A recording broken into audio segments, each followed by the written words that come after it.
I was working out with mine yesterday, and I was like, hey, Siri, can you make the volume louder? She's like, it's at 45%. What percentage do you want? And I was like, 55? And I was like, wow, she got it like just right. Oh, that's how you raise the volume on them? Couldn't figure it out. I'm like tapping them constantly.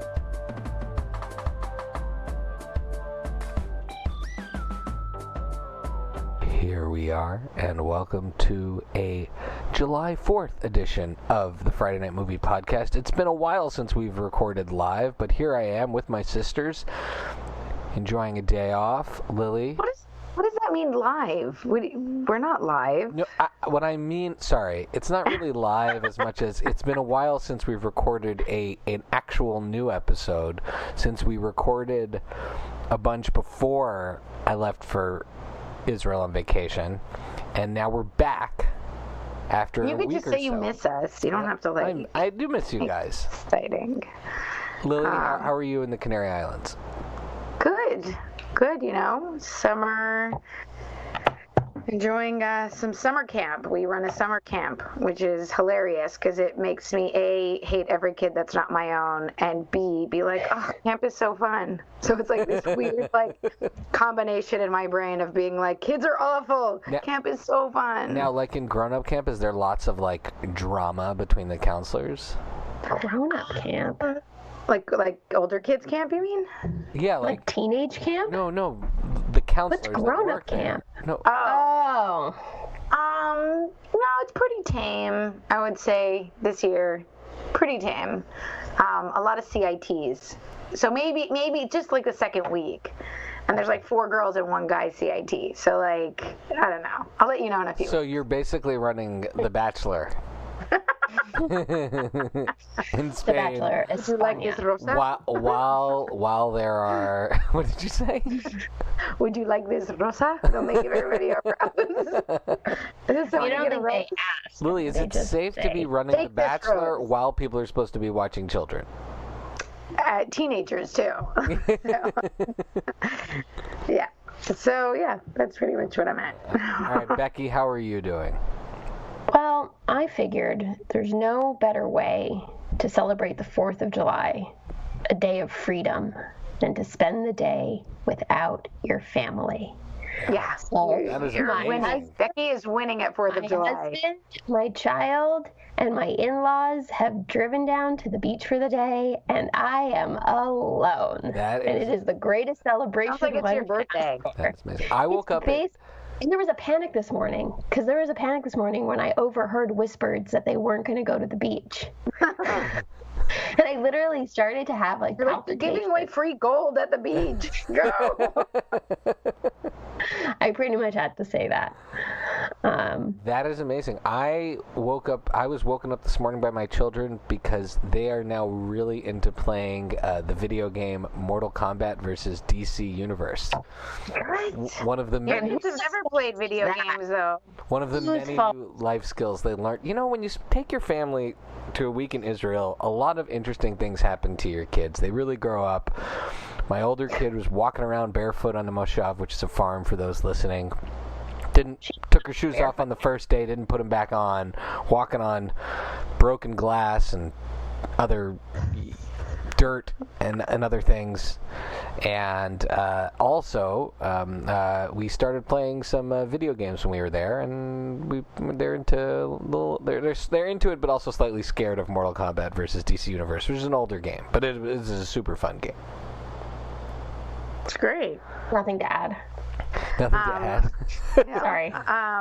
That's a movie. They need to make the Mortal Kombat movie over again for the record. I will say though that I'm coming out of like a deep depression of Becky and her family not being here.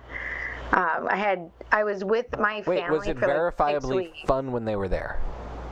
Yes. Yes. Lots of laughing, but also a little bit of crying. I mean, a little bit of both, but Everyone from all parties involved, except Vlad. But But yeah, no, it was a lot of fun, and I mean, like Becky, like was like an added bonus, but it was really like her kid. Like that to me was the most fun, hanging out with her kiddo, and watching our kids together. Those two. Yeah, it was a lot of fun. By the end, would choose to snuggle Lily over me. Yeah, not by the end, by day two. I walked into the house and she looked at me and she was, Mama. I was like, yes. Yes. That other lady, forget her now. We don't know who she is. She just follows you around. Exactly. Becky's like, I think she needs me more, but she might like you more. And I was like, I'll take it. I'll take it. She's the most delicious. It was so fun hanging out with her. So how was your trip, Shai? Oh, Shai. So it's Mortal Kombat, which is the one thing I decided to share. How was your trip? Oh, no, I have an important question. I had one request for your trip, and I didn't see any photos proving that it happened. It actually didn't happen. Did you give your children chocolate milk in a bag? It actually didn't happen. What? Like, what's the point of going to Israel if you don't do that? You know, I have to say, it did not present itself as easily as I thought it was going to, and I had banked on going to have it at the big Yotvata restaurant in Tel Aviv, which, by the way, get it in a bag. Well, did you go to that? No, it seems to have been closed for many, many years, and I'm like way out of touch. It's like a lactose attack fest. It seems to have been closed. Like, we were in Tel Aviv and we're about to go look for it, and I'm looking for it on the map, and I'm like, wait a minute, is it closed? It was it's been closed so long that people didn't know what I was talking about when I asked them where. Really? Yeah. So I love that restaurant. But I have to block the next 2 days to just be in the bathroom, but it's a great restaurant. But speaking of dairy, we did have Israeli ice cream. I promised the kids every day, at least once or twice a day. And I was able to rediscover, I went there looking for this, and they still have it, the Chocobo. Chocobo translates directly to chocolate inside it. And it is a chocolate bar, like just like a sliver, not even a sliver, a chunk of chocolate surrounded by ice cream, surrounded by another layer of chocolate. Pretty amazing. I had every different type available. My favorite was How many types are there? Well, there's ones with chocolate ice cream and white chocolate. Then there are ones with vanilla ice cream and chocolate, chocolate. And then there is a vanilla chocolate half vanilla chocolate. Wait, so are we changing our sponsorship now to Chocobo instead of Enlightened? No, but I feel like what you're saying is that Americans don't really do ice cream on a stick that well. Well, they might do it. No, they might. In Spain, there's like the Magnums, and there's all these like different, like very prestigious types of ice cream bars. In the States, I feel like I can't think of a. They have Magnums. They have Magnums all over the place. But I in the States or in Israel? In Israel, I think in the United States it's called like a Dove bar or something like that. I think it has a different name, but it's the same thing. No, I'm sure. I don't order ice cream on a stick in the United States, so I wouldn't really know. Although maybe I'll do it more in the future. But there is just something amazing about the ice cream that is made in Israel. I don't exactly know what it is, but we went for like the local company, the Strauss company that makes the Chocobos, and I tried every single one. And my favorite was definitely the Chocobo Lavan, the Chocobo with the chocolate and the white chocolate on the inside. Absolutely my favorite. I'll post pictures. I took pictures with each one that I ate. Okay, so we got a 12-minute description of the ice cream. Is there anything else that you need to cover? You spent 10 days in the Middle East. Archaeological digs. You went to Shook. Camel rides. We did all of those things. We also saw our amazing friends. We saw the Greenman family. We saw the Vaagens, and we saw the Schechters, and all of which were a tremendous amount of fun, and it was a really great trip. But the number one question anyone in our family should be asking when someone travels is, of course, what movies did you watch on the plane? I mean, that's the whole reason for getting on a plane. I mean, if you're going to sit on... Now, I sat 11 hours both ways. I was the one who sat with the kids because we had a row 11 hours, and a row of one. Child's play. Try 13 hours with an 18-month-old. Oh, that's pretty intense. Been there and done that. So we had multiple legs, but the long leg of the flight, which was 11 hours, it was me and the two girls, and we did a little bit of watching movies together, a little bit of them watching their own thing. Wait, where was Allie? She was in the aisle on the seat row over. She interacted with our kids a couple of times on each of the flights to like go to the bathroom with them when she was awake. Also, I'd like a food review because you are someone who loves airplane food. No, Air Canada's food was really terrible. Like there was not a single edible thing. Like it was disgusting. I look forward to airplane food. It's like a fun little salty treat, and it was basically soggy, wet cheese chicken every meal, even the breakfast. Why didn't you go for the pasta? No, the pasta was even grosser. And then the pasta's always a safer one. And then at one point they ran out of chicken, and I got the beef, and it was more like beef bubble gum, really chewy. It was so, and you know how much I love airplane food. It was everything was terrible. The only thing that was really yummy was getting the Biscoff, those Lotus cookies. You know what I'm talking about? They're like I don't know, flavored with molasses or something like that. Google it, you'll know what I'm talking about. They're like baby cookies, but those are pretty good. The rest of it was terrible, absolutely terrible. But the movie situation was really interesting. Would you like me to start in on the movies? Yes. Okay, so I was able to watch. This is the advantage of traveling with older kids. You just, every once in a while, if you're watching something R-rated, you have to hope they're sleeping or watching or really into whatever they're watching, so they don't see what's on your screen. Because a couple of times they caught what I was watching and they got scared, so I had to switch it off. So, because at one point I said, "Oh, we're gonna go do archaeology. I'll watch Raiders of the Lost Ark," and then as soon as the skulls started flying, my kids were like, "Turn it off! Turn it off!" I'm like, "You're not even watching it." But were you just watching it on a computer, the three of you? How did you do it? No, I was watching it on my private screen, and they were watching their stuff, but they'd look over and see what I was watching, and if it was terrifying, they got scared.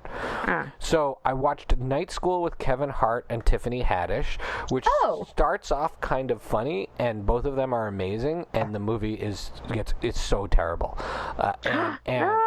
Really? I feel like it's a pretty easy movie to make great. It's an easy movie to make great, and they had lots of great supporting actors, but everything was really, really random, and one of the main revelations of the movie is that his character is in night school because it turns out he was dyslexic and had some other learning disabilities, but the way in which he overcomes those in the movie is by Tiffany Haddish putting him in an octagon, like a MMA octagon, and just beating him up until he gets the answers. Didn't they already make a movie like that? No, but she just throws him into the octagon and beats him up until he gets the answers right. So there's okay, so they obviously had like special education professionals consult on the film. Right. Obviously. Like their special education message in this is that if you just beat people up, they will possibly pass the test, which he doesn't even pass the test. So I mean, so just bully them into learning. Yeah. No, they definitely had special education. Didn't Kevin James do a movie where he had to learn in the ring or something?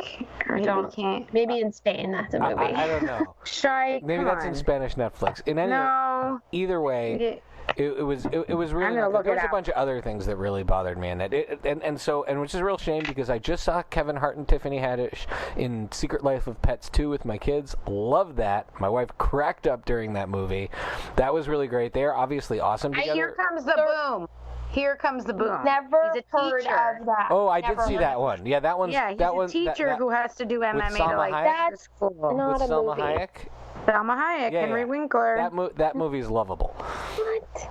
But Night School is not good. There's something else in Night School that if you guys get around to seeing, which maybe you'll never see it. I'm not. That really Can you just bothered. spoil it for me because I'm not going to see it? Okay, so he has this is spoilers for a not good movie. So he has a love interest in the movie that is his fiance that he's trying to win back by going to school, and throughout the movie they don't really have a sexual tension between him and Tiffany Haddish building, and at one point they all decide to go to prom, a teenager's prom, all the people in Night School who are like grown-ups, and he's about to and he starts hitting on Tiffany Haddish because, of course, if there's a male and a female in a movie, inevitably they're going to have a romantic relationship.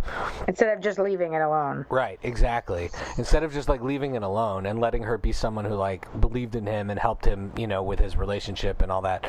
And then their way of getting out of them being in a relationship is not by saying something like her being like really professional, being like, "I don't date my students," or "This is not appropriate," or she announces that she's a lesbian. There's no real discussion of her love life as part of the story. It just comes out of nowhere. The only reason the filmmakers could come up with that they wouldn't date would be that she would have to be a lesbian. Exactly. Otherwise, obviously, they would date. Exactly. It made it exactly that. Is that these two people can't be together? Well, let's make this character gay, and that's the only explanation.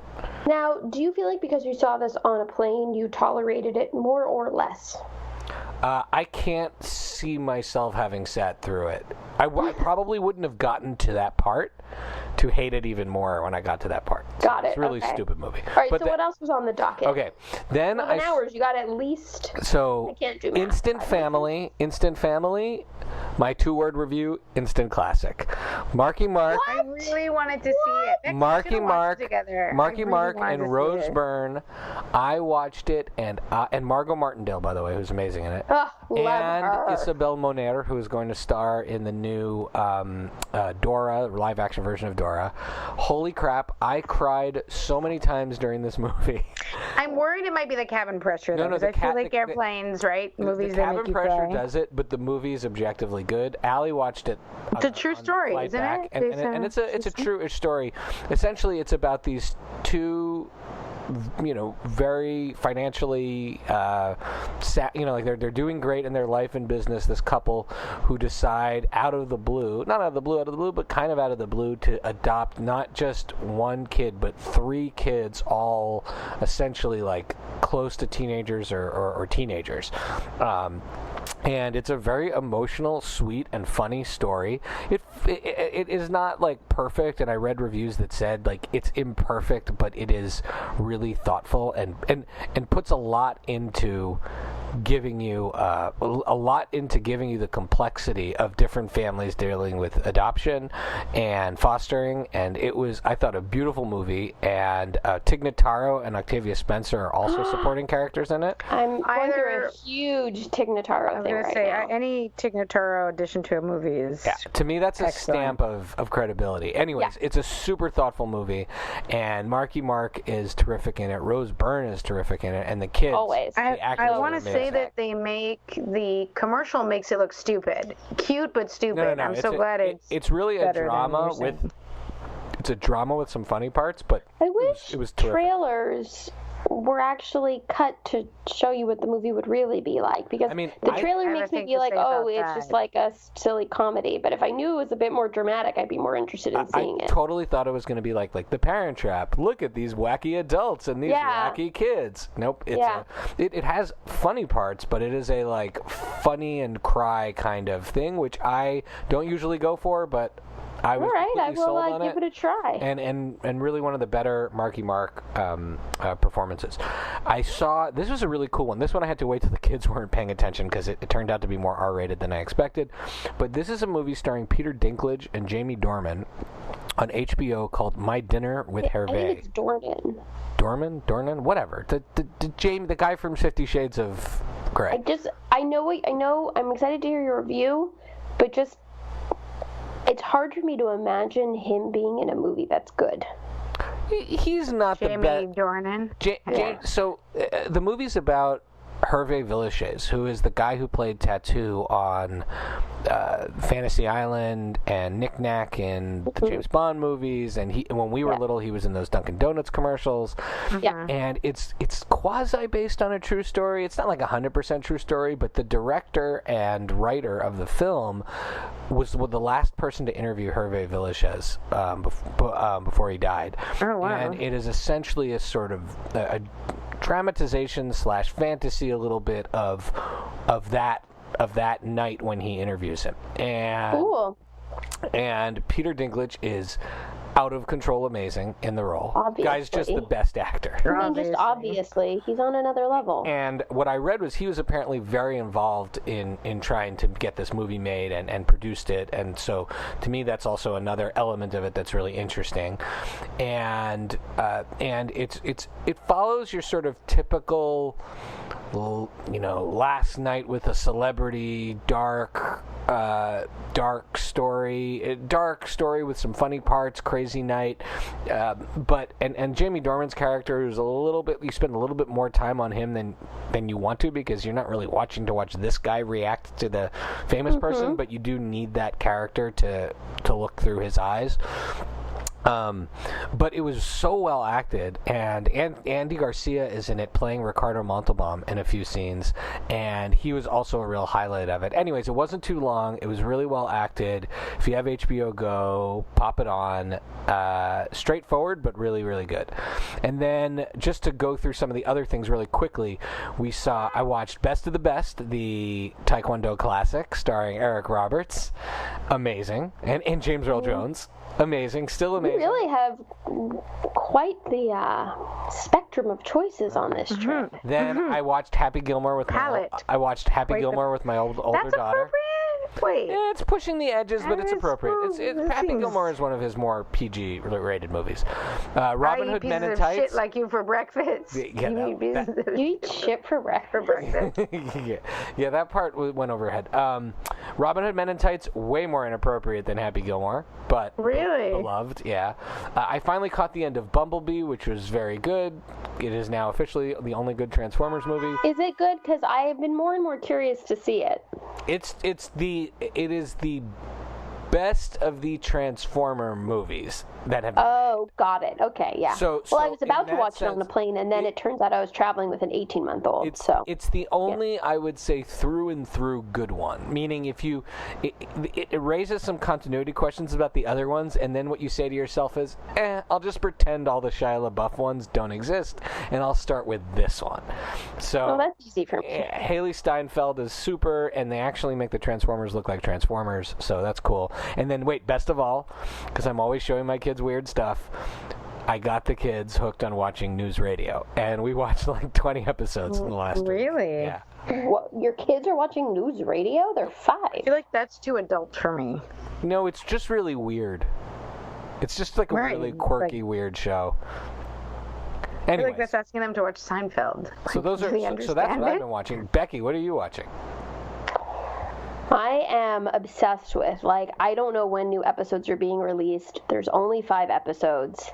And I am truly obsessed with Tig Notaro, Under a Rock. Funny or Die. It's on YouTube. Oh, we saw her talk about that before it was created. She shared the episode. She sent a message. Yeah, she sent a message. It is my favorite show. She doesn't know who James Van Der Beek is. They're suing people, and she doesn't know who they are. And the talk show is why they're famous. Figure out who they are, what they do and what their name is, and why they're famous. And it might be the funniest thing I've ever seen. I mean, her episode with Wyclef is unbelievable. It's so good. So I've been very obsessed with that. Actually, I have to pull up the show notes a second. I'm sorry. I didn't have it on your phone. You had. I wrote notes in them, and I'm pulling them up. I didn't have it open on my computer right now. Just give me a... You said that Free Solo is not a plane movie. No, you said, what am I watching? Sorry, that was a TV show I was watching. I'm very excited about. So, but if we're still talking about plane movie categories, sorry, you're just giving me a blanket statement of what are you watching, but specific to plane movies. So I'm traveling with my 18-month-old. Sorry, I know I've said that a lot of times, on a very long flight, 13 hours. That was one of many. I've done that flight 3 times, Becky. 3. And you're a hero for it. But this is my experience. And you can't realistically, you can't rely on being able to watch anything. So you just sit there with your kid, and I actually put on movies for her, cartoons for her, and then she just watched them on silent, and she was mesmerized by it. So she watched Nemo and Moana. By the way, definitely like Moana better without the sound. Is that weird? Except for that one song, How Far I'll Go. Except for that one. Except for the song. Whoa. Don't mess with Moana, guys. I love it, but anyways. Well, it was really fun because what we would do is we put on the movie, and then... What about the Shiny song? I've seen the movie, but Vlad hasn't seen the movie. So I was telling him the story, like narrating the story to him without sound, but I didn't quite remember it. And then we eventually put the sound on, and we're both like, whoa, Becky's version is way better than whatever's happening. But really, you're sitting in your seat, and pretty much anyone sitting in a row in front of you and off to the side, you can see all their screens. Mm-hmm. I feel like that didn't used to be that way. They used to make them more discreet. You just were shorter. No, you could. It's actually harder to see the person next to you than it is to see the person one row in front of you on the aisle. But so I had say 3 aisles I could see, and then 3 middle seats I could see, and then if I tilted in, I could see the 2 seats in front of me also. One, I learned something, which is that the majority of air travelers agree with me that Baywatch is the absolute best airplane movie. Every single person in my vicinity watched that at some point on the plane. That movie's amazing. Get on a plane and watch it. Perfect for a plane. Love The Rock. The altitude makes you giggle even more. Yes.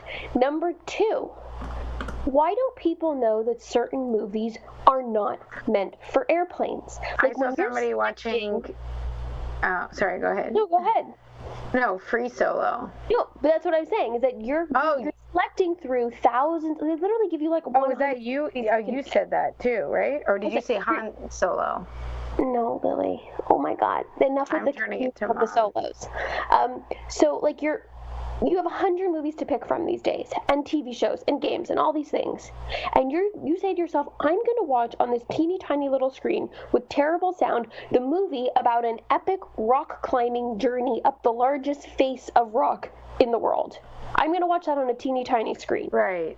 And so I just get very frustrated. It's like I want to tap them on the shoulder and go, it's not appropriate for the situation. When I read your notes, I assumed you were saying the Han Solo movie, and that made me think, oh, that's like the time that I watched somebody's watching Free Solo, and I was like, no, turn your screen off. Right. Exactly. So that's where I'm at. But then I did actually on my phone while my kid was sleeping, and Vlad was sleeping, I did get to sneak in. I had downloaded Isn't It Romantic on my phone from Netflix, and I did get to watch that, which is the Rebel Wilson. Is it on Netflix yet? In Spain. So I was in Spain. I downloaded it. And so I knew I was like, no matter what happens, I have to watch it on the flight before I get internet. Is it weird that because I know it's on Netflix somewhere, I don't want to pay for it in the regular? Oh, yes, because yes, you shouldn't, and you don't need to pay for that movie. And you know what? Let me tell you, as far as a free Netflix movie, it is exactly what I want. It's like found money. Yeah. It's so much fun. She's so funny. I actually thought it was very creatively written and done. I thought it was a really cute rom-com parody. Ooh, my only issue with the movie is that Priyanka Chopra is so beautiful and so majestic. I have yet to watch her in anything where it's not breaking the fourth wall for me, because she's so it's unreal. Becky texted me. She's like, she needs a better agent. She shouldn't be in this movie. I don't know what movie she's to be in, but she's so amazing that no matter what I watch her in, I'm so aware that I'm watching her that it takes me out of the movie.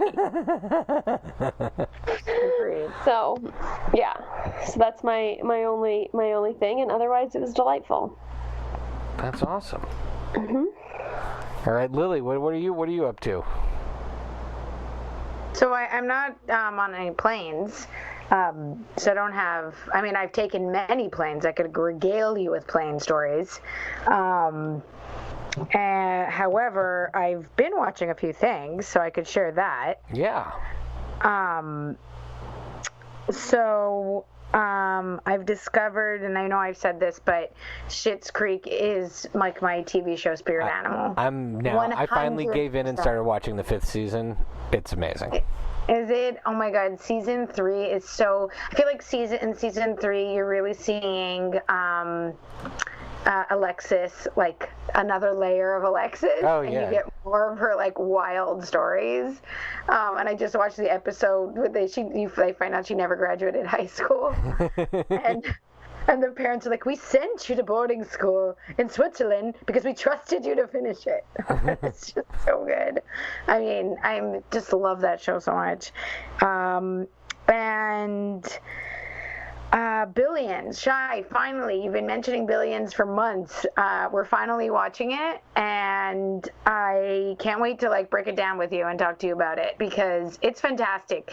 It's rare that a show this complex with this many good actors, with this complex writing, it would be like if somebody went, like, The Big Short had 4 seasons and they were all good of the movie.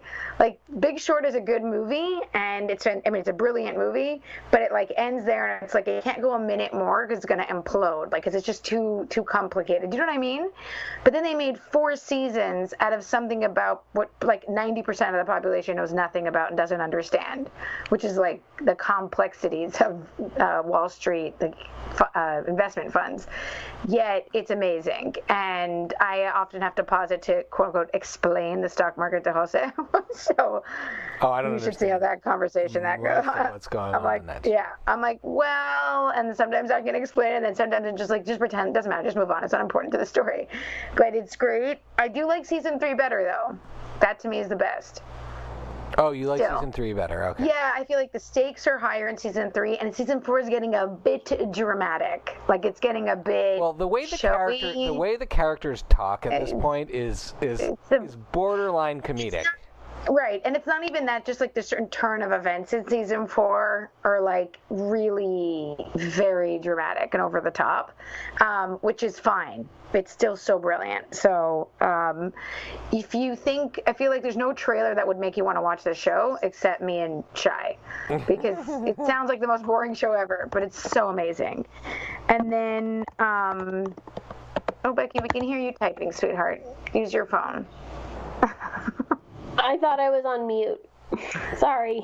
You're. Oh, I don't know. Okay, and then yeah, I was for my one of the last times I was talking about Fleabag, which I think is brilliant, and I love. I watched all of season 2 on my flight home from Philly when I came home with Beck, and I was talking to our dear friend, like messaging with Danielle Stein, our dear friend, about how amazing it is, and that was brilliant. It's like a very dark, female-driven story, but that's serendipity right there. Came at the right time.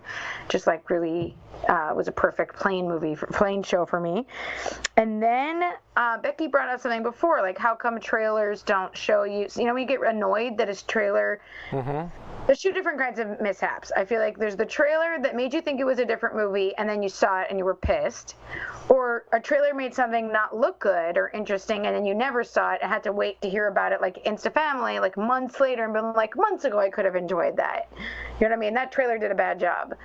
So I feel like we watched the movie A Vigilante with Olivia Wilde, and the trailer made it look like this, like, very intense, like, thriller, exciting movie about a woman who is domestically abused, who then turns herself into, like, a powerhouse vigilante and, like, helps other women. Okay.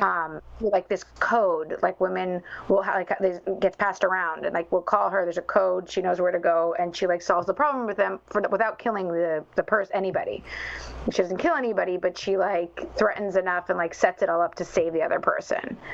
Yeah, the movie is, like, kind of a little bit about that, and there's an entire underlining story that has nothing to do with whatever you saw in the trailer, and it's extremely depressing and sad, and I feel like I should have been warned.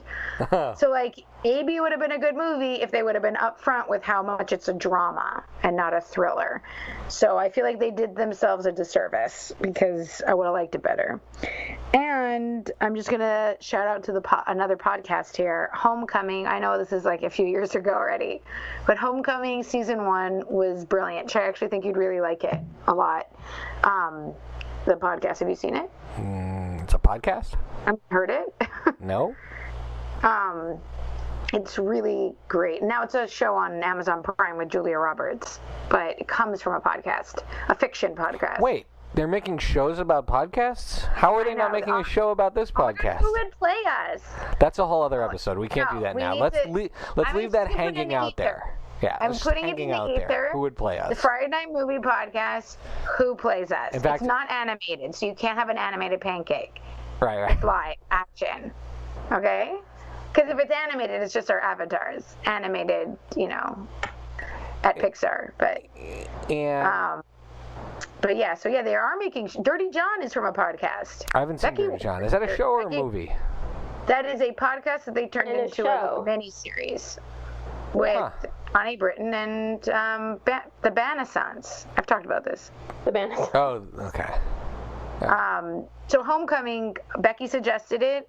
Great fiction podcast. Like the story it really makes you appreciate editing, sound editing, because it's done as if you're watching a show. It's brilliant. As opposed to just the three of us yapping at each other. Just talking over each other. Homecoming? It's so well edited. Yeah, it's fantastic. No, it's super well edited. And it's Catherine Keener, David Schwimmer, Amy Sedaris. Like Oscar Isaac. The acting is amazing. So the voice acting. The podcast that I like that has like a narrative is called Voyage to the Stars, and it's with Janet Varney and Felicia Day, and the dude who plays Garrett on Colton, the guy who plays Garrett on Superstore. Anyways, and it's like a sci-fi comedy, and half of it is improv, so they have like a loose thing of the story, but every episode is somewhat improvised. It's hilarious. That should be made into an animated series or a live action series. It's awesome. Now that we're talking about podcasts and things.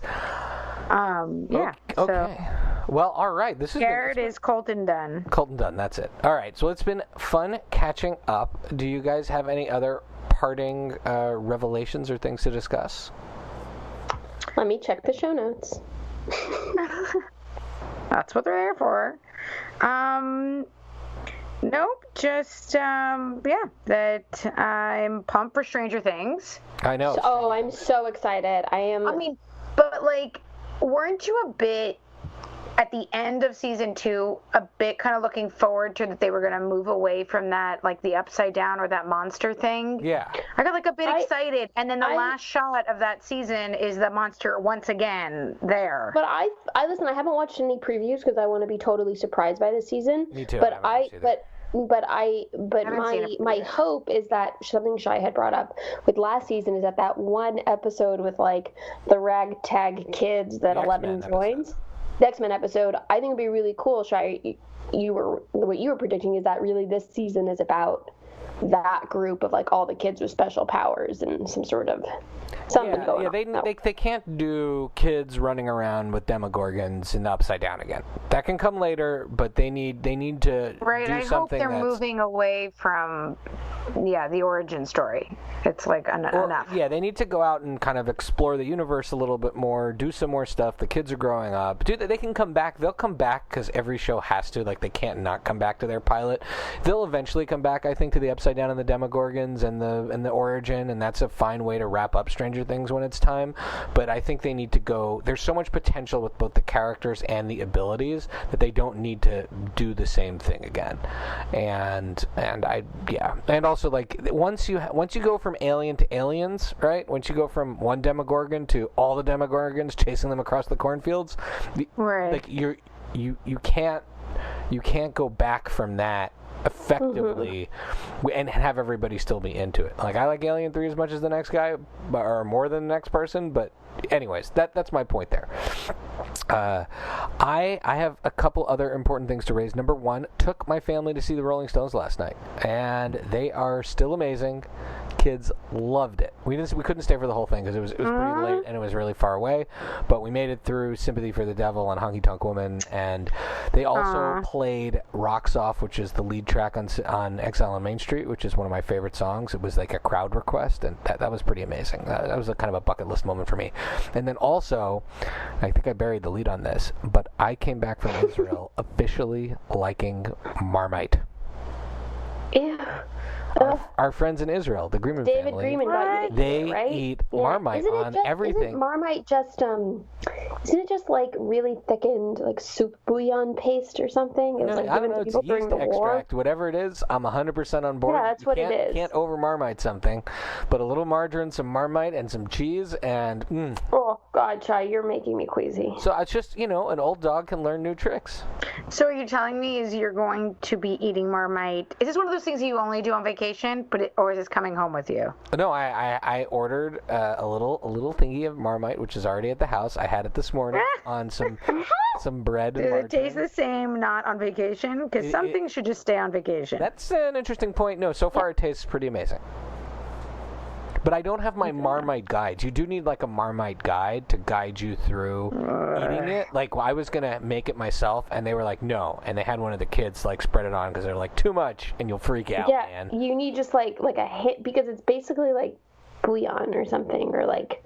It's yeast extract. Yeast extract. That's what that is. Do you think it's alive? It's just MSG. That's what it is. What? I think that's what yeast extract is, right?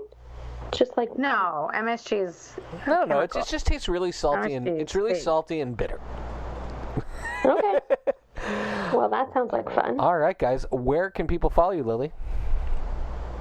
Chi K, as in the letter K. Gomez.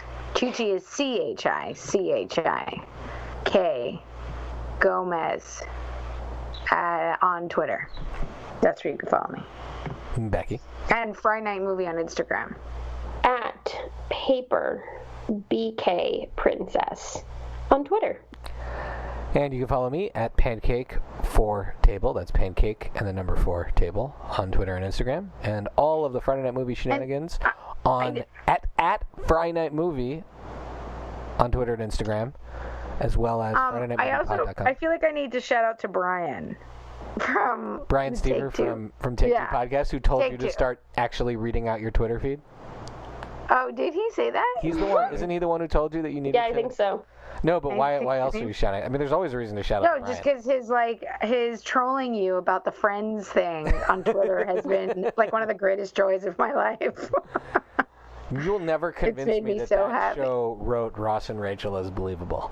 I argued with this. By the way, I argued with this with my wife yesterday in a car ride. So I love how Lanz, shout out to Lanz, who jumped in on there too. So yeah, you guys should, whoever's listening should catch up on this feed.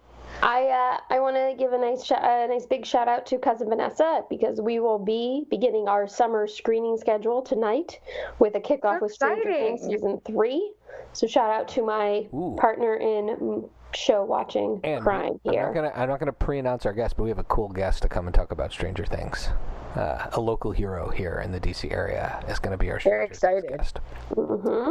And last but not least, I want to shout out to, hold on, what were we just talking about? I lost it. Oh my goodness, a rare time where wait, we were talking about Lanz and Brian and oh yeah, sorry, the Goldnerds. We're talking about Lanz. I was surprised. I was gonna ask you about it, but go ahead and ask me about it.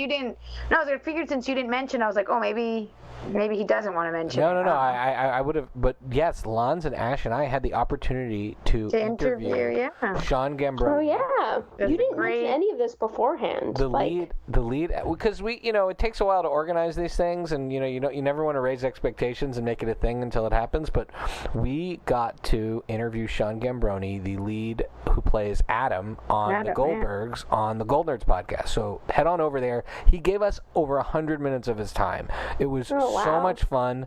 We talked about his career. We talked about working with all the different actors. We talked about the Highlander episode. I told him and he was so nice about it, all about Mom taking me to meet Weird Al.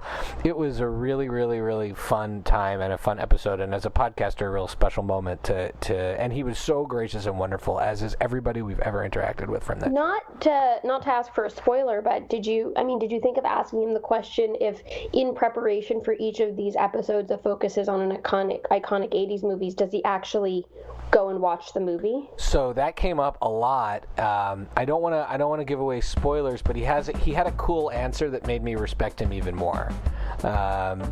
Meaning that basically, in short, he's already familiar with a lot of this stuff, and so he's not. It's not like he has to learn about. There's a few things though. We gave him some homework. You got to tune in to hear which movies. All right. He walked away being like me saying like, you got to go watch this now. All right. So all right. And with that, I guess we'll head out. Love you guys. Love you guys. So Bye. fun. Bye. Bye.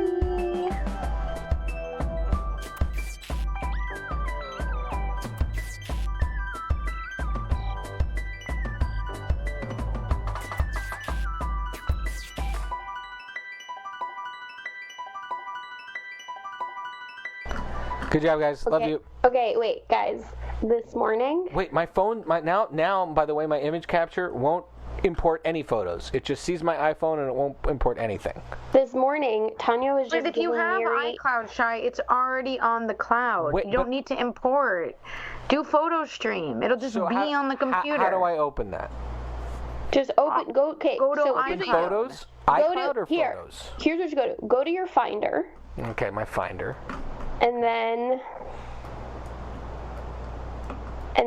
if you go to, hold on, I have to figure it out. It should just be that if you open up your Photos application. Oh, yeah, I've opened that up before. It's like destroyed my computer. Okay, so I open that up and it says you can't updating open it up. library.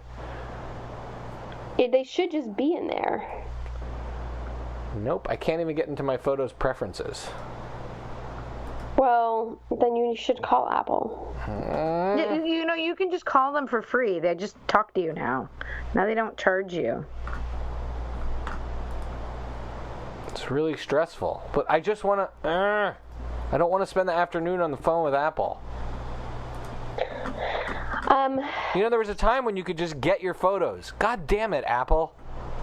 Yeah, man. They're the worst.